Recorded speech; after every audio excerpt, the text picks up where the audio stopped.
आज कहानी कुर्सी की में सबसे पहले बात करेंगे पंजाब की, जहां कांग्रेस कैंप की मुश्किलें खत्म होती नजर नहीं आ रही हैं। पंजाब में कांग्रेस दो गुट में बढ़ती साफ नजर आ रही है। एक गुट चरणजीत सिंह चन्नी के साथ है, तो वहीं दूसरा गुट प्रदेश अध्यक्ष अमरिंदर राजा वड़िंग के साथ नजर आ रहा है। बघेल ने चन्नी को मनाने की बहुत कोशिश की। कल फाइनली चन्नी ने बघेल से मुलाकात की, लेकिन चन्नी के बागी सुर अभी भी बने हुए हैं। चन्नी गुट वड़िंग को प्रदेश अध्यक्ष पद से हटाने की मांग पर अड़ा हुआ है। साथ ही चन्नी को सीएम फेस घोषित किए जाने की भी डिमांड रखी गई है। अब बघेल चन्नी गुट की मांग लेकर दिल्ली आएंगे, आला कमान को बताएंगे, लेकिन कांग्रेस हाईकमान के लिए भी फैसला लेना आसान नहीं होने वाला है।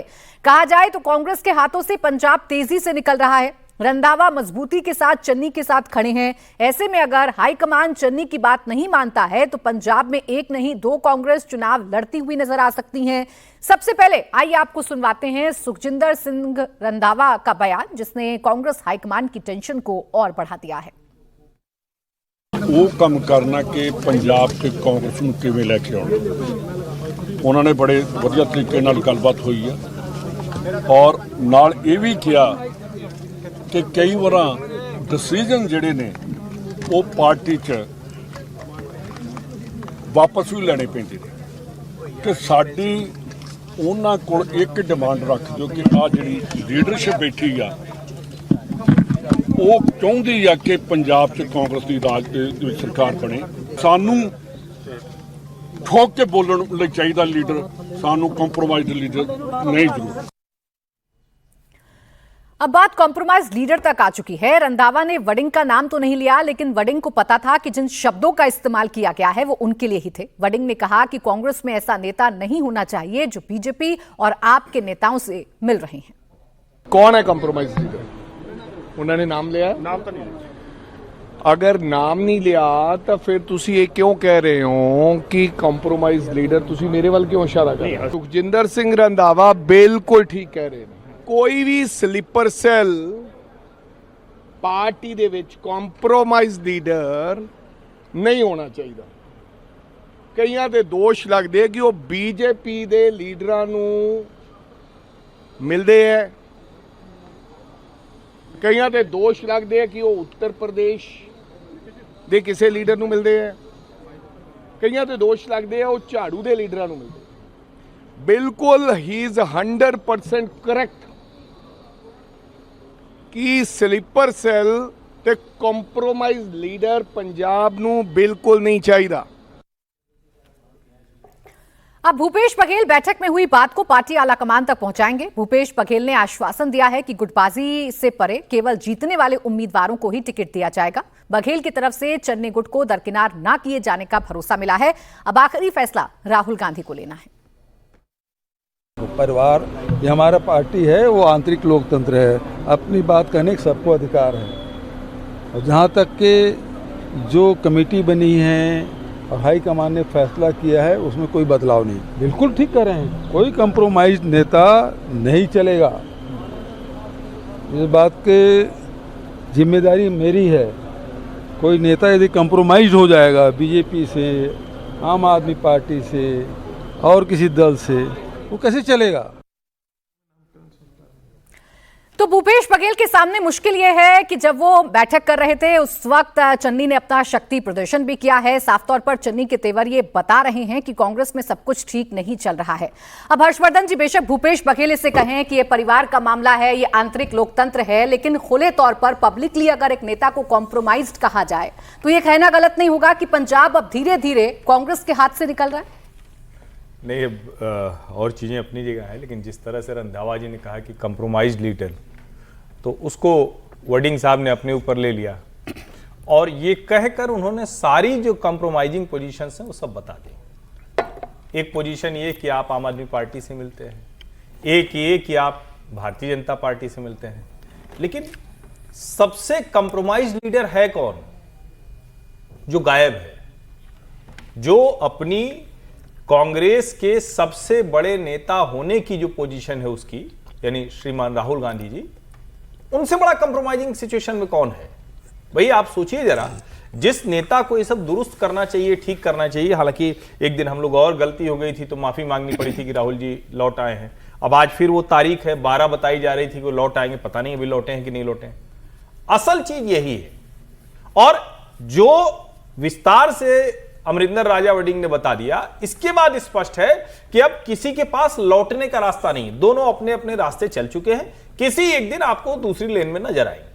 दोनों अभी इस तरह से बात कर रहे हैं कि दूसरे वाले के ऊपर आरोप लगे, लेकिन अब यह भी कंफ्यूजन नहीं है कि कांग्रेस के अध्यक्ष राजा वडिंग वो इस तरफ है और ये लोग पाला बदल कर जा चुके हैं। जितना आरोप लगा सकते हैं, जितना उनके ऊपर आरोप प्रत्यारोप करके उनकी पोजीशन थोड़ी वीकेंड कर दें, कुछ और कांग्रेस के नेताओं का, कार्यकर्ताओं का विश्वास डगमगा दें, ये करने की कोशिश है। तो मुझे लगता है कंप्रोमाइजिंग सब है, टॉप से लेकर बॉटम तक। ऐसे में चाहे कांग्रेस को, विजय त्रिवेदी जी, बेशक ये लग रहा हो कि चन्नी अगर नाराज हैं या चन्नी रास्ता बदल भी लेते हैं तो बहुत ज्यादा नुकसान नहीं होगा। वजह यह कि चन्नी पिछली बार 2 सीट से चुनाव लड़े थे लेकिन चुनाव जीत नहीं पाए थे। लेकिन इस बार फर्क ये होगा कि चन्नी जीतने के लिए नहीं, हराने के लिए मैदान में उतरेंगे। कांग्रेस को कहाँ फर्क पड़ रहा है? पिछली बार वो अमरिंदर सिंह जी निकल गए थे, हरा दिया तो क्या फर्क पड़ा? वो चिंता उस तरह से हो ही नहीं रही। देखिए 4-5 दिन से हम लोग इस पर चर्चा कर रहे हैं। मेरे ख्याल से कांग्रेस के नेता जिनका जिक्र वो कर रहे हैं उससे ज़्यादा हम नहीं चिंता कर ली। लेकिन क्यों चिंता हो रही है इस बात की? और ये साफ ही हो गया है बहुत दिन से कि अब वो चला चली की विलायत चरणजीत सिंह चन्नी जी की और रंधावा जी या जो भी ग्रुप है उनका कांग्रेस से, कांग्रेस का विधायी समारोह होना करेंगे तो भी ठीक है, नहीं तो हो ही जाएंगे। वडिंग साहब ने अब बहुत साफ ही कर दिया। कल तक वो कह रहे थे मेरी जगह सीट ले लो या क्या कुछ कह रहे थे कि मुझे कोई फर्क नहीं पड़ रहा। आज उन्होंने बता दिया कि कॉम्प्रोमाइज्ड लीडर हैं चन्नी साहब, और रंधावा जी ने बता दिया उनके लिए। तो अब कांग्रेस के लिए, कांग्रेस को देखो इस तरह की आदत है, ये तो फिर भी बहुत समय से पहले हो गया। चंडीगढ़ को आपने देखा था, बिल्कुल लास्ट मिनट पर भी वो जीते हुए चुनाव को हार सकते हैं। तो अभी तो जीतने की संभावना के करीब इलेक्शंस तक पहुंचने की ऐसी संभावना दिख रही थी। कांग्रेस क्या करती है नहीं करती है। और चन्नी जी भले ही वो 2 बार हार गए चुनाव, वहाँ पर 2 सीटों से हार गए, एक बड़ा सेगमेंट आज उनके पास है। और वो महत्वपूर्ण बात यह है कि कांग्रेस की जो बैठक हुई, विधायकों का जो राय मशवरा किया गया उसमें बताया गया, मुझे नहीं पता लेकिन ये राय सामने आया कि भाई उनकी राय थी कि चरणजीत चन्नी के लीडरशिप में चुनाव लड़ा जाए। ये वहाँ की राय है, मुझे नहीं पता कि ये खबर सही है कि नहीं, लेकिन वहीं से कांग्रेस की तरफ से दी गई।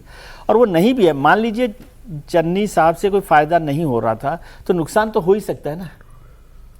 10% वोट हो, 15% वोट हो, 5% वोट हो, वो सब। और जब घर जुड़ा हुआ रहता है तो शायद थोड़ा मजबूत ताकत के साथ आप लड़ सकते हो। घर को लड़ाई से पहले ही तोड़ रहे हैं।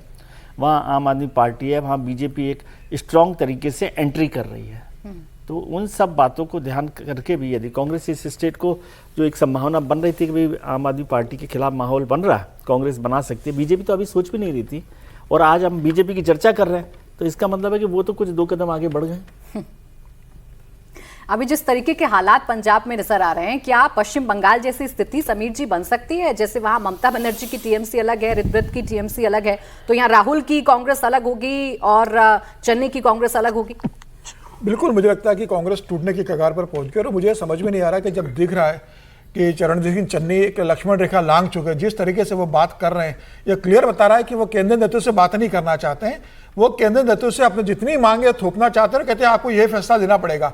इसका मतलब वो बातचीत के मूड में नहीं है, संवाद के मूड में नहीं है। वो कहते हैं मैं जो कह रहा हूँ वो आप मानिए, मुझे प्रदेश अध्यक्ष बना दीजिए, मुझे मुख्यमंत्री का चेहरा बना दीजिए, मैं जिन लोगों के नाम टिकट के लिए दूंगा उनको टिकट दिया जाए, उनका टिकटों में नाम नहीं काटा जाए। मतलब सब कुछ आप अपने हाथ में लेना चाहते हो। कोई भी पार्टी इस तरीके से नहीं चलती।